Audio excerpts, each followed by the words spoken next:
Old versus new, the ultimate car showdown. Cars, bloody cars. They're everywhere, aren't they? From the moment you crawl out of bed bleary-eyed and gasping for coffee, to the minute you collapse back in, defeated by the day, they're there. But amidst the sea of sensible hatchbacks and soulless SUVs, there's a war raging. A war between the old gods of internal combustion and the new kids on the block, with their electric dreams and self-driving aspirations. On one side, we have the classics. The raw, mechanical marvels that smell of petrol and sweat, the ones that require a firm hand and a forgiving clutch foot. On the other, the sleek, silent assassins of the modern age, packed with more computers than NASA used to land a man on the moon. They promise blistering acceleration and a level of safety that would make a Volvo blush. But at what cost?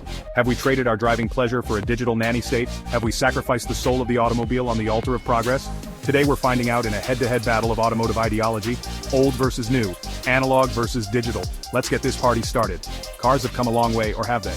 From raw, mechanical beasts of the past to today's high-tech machines, are modern cars truly better, or have we lost something special? Today, we're putting old versus new to the test. Buckle up, because this is going to be a wild ride. Right then, let's address the elephant in the room, or should I say, the stallion and the silicon chip.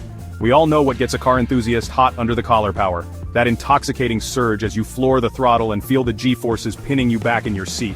Now, modern cars, with their turbochargers the size of teacups and dual-clutch gearboxes that shift faster than you can blink, they've got numbers on their side. They'll hit 60 miles per hour in the blink of an eye, leaving you feeling like you've just been launched from an aircraft carrier. But, there's something to be said about the way an old-school engine delivers its power. It's not just about the numbers, it's about the feeling. It's a visceral experience, like wrestling a grizzly bear. You feel every single one of those horses, all that torque, coursing through the chassis and straight into your soul. Take this beast, for example. This, my friends, is a symphony of iron and oil. A carbureted V8 that sounds like the devil gargling with gravel. You don't so much drive this car as hang on for dear life while it tries to tear your arms off. And then there's this thing. A technological marvel, no doubt.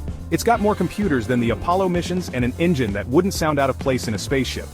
But does it have the same character? The same raw, untamed spirit? That's what we're here to find out. We took both cars to the track, just to see what they could do. And I have to say, the results were, shall we say, enlightening. The modern car, it was like a scalpel. Precise, clinical, devastatingly effective. It carved through corners with laser-like precision, its digital brain calculating the perfect line, and its all-wheel drive system gripping the tarmac like a gecko on a window pane. But the old-school muscle car? Well, that was a different story altogether. It was a blunt instrument, a sledgehammer in a world of scalpels. It roared and bucked and slid its way around the track, its tires screaming in protest, the smell of burning rubber filling the air. It was a wild, untamed beast, and driving it was an absolute riot.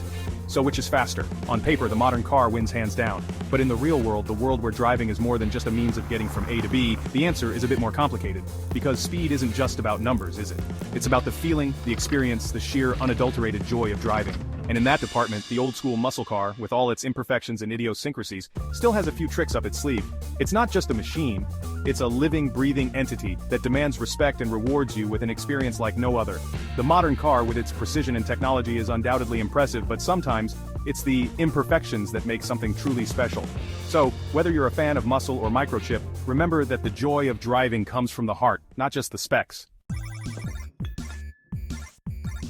Now I know what you're thinking. Clarkson, you old dinosaur, you're just clinging to the past. Modern cars are safer, more efficient, and packed with technology that makes driving a breeze. And you know what? You're not wrong. They are safer, more efficient, and yes, they're absolutely brimming with technology. But here's the thing about technology. It's a double-edged sword. Sure, it can be brilliant. I mean, who doesn't love heated seats and satellite navigation? But sometimes, just sometimes, it feels like we're being coddled. Nannied even. Like we're being treated like children who can't be trusted with a steering wheel and 3 pedals. Take lane assist, for example. This little gem is supposed to help you stay between the lines, which is all well and good, until you want to, actually drive the car, like a human being. And then there's adaptive cruise control. Don't get me wrong, it's a godsend on long motorway journeys. But does it make driving more engaging? Not really. In fact, it kind of takes all the fun out of it. And don't even get me started on self-driving cars. Look, I'm all for progress, but there's something fundamentally wrong about handing over control of a 2-ton metal box to a computer. Call me old-fashioned, but I like to be in charge of my own destiny.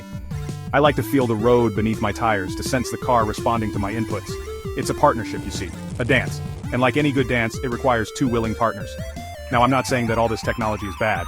It has its place, certainly. But I worry that we're losing sight of what it means to truly drive a car.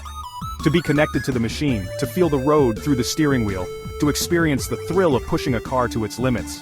That's something you just don't get with modern cars. They're too isolated, too sanitized. It's like driving a simulator, albeit a very, very good one. But a simulator nonetheless. Now let's talk about safety. You can't argue with the fact that modern cars are far safer than their older counterparts. With their crumple zones, airbags, and electronic stability control systems, they're practically cocoons of safety. But here's the thing, maybe, just maybe, that sense of danger, that element of risk, is part of what makes driving so exhilarating. When you get behind the wheel of an old car, you know you're not invincible.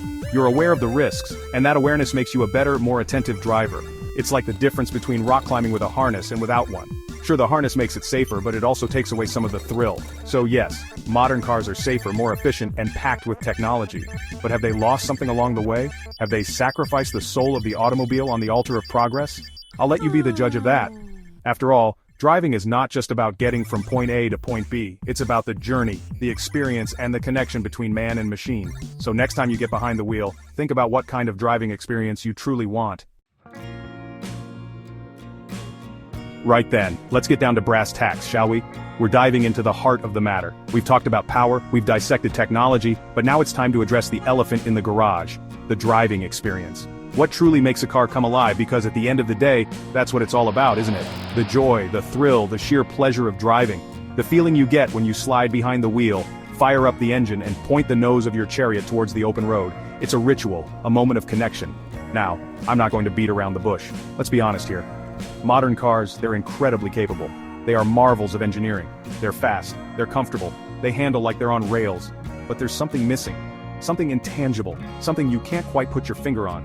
It's like the difference between a perfectly chilled glass of white wine and a bottle of Chateau Lafite Rothschild 1945. One is perfectly pleasant, the other is an experience you'll never forget. One is perfectly pleasant, the other is an experience you'll never forget.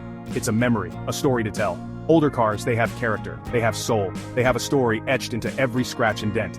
They're not perfect, not by a long shot, but that's what makes them special. They rattle, they squeak, they leak oil like a sieve. They have their quirks and idiosyncrasies, but that's all part of their charm. It's what gives them personality. They demand your attention, your respect.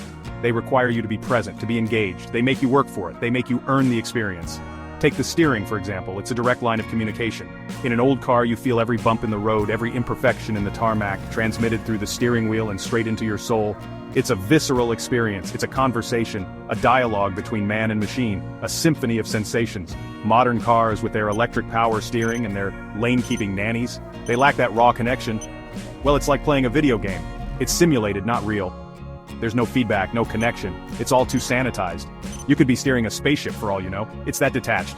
And then there's the gearbox, the heart of the driving experience. A good manual gearbox. It's a thing of beauty. It's an art form. It's a dance between man and machine. It's like conducting an orchestra of gears and cogs, all working in perfect harmony to propel you down the road. It's a symphony of mechanical precision. Modern cars with their flappy paddle gearboxes and their dual clutch wizardry, efficient? Yes. Soulful? Not so much. They lack that human touch. It's like the difference between playing a guitar and using a drum machine. One is organic, the other is mechanical. One requires skill, passion, and a certain je ne sais quoi. The other is just pushing buttons. The other? Well, let's just say it's not quite as rewarding. It's missing that spark. Look, I understand that not everyone wants to wrestle with a heavy clutch or decipher the cryptic messages from a carburetor. It's not for everyone. Some people just want to get from A to B with the minimum of fuss and bother, and that's perfectly fine. And for those people, modern cars are perfect. They offer convenience and reliability. But for those of us who see driving as more than just a chore, who see it as an escape, a chance to connect with the open road and the machine beneath us, it's a different story.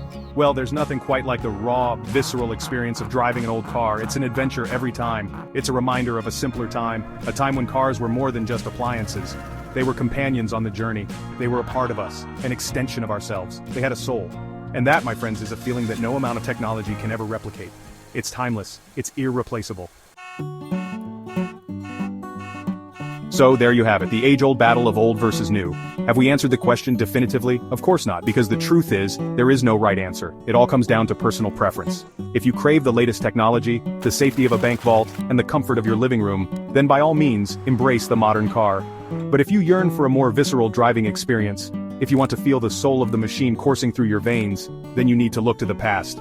Because the truth is, car culture isn't about what you drive, it's about the way you drive it. So get out there, find your own automotive bliss, and drive it like you stole it.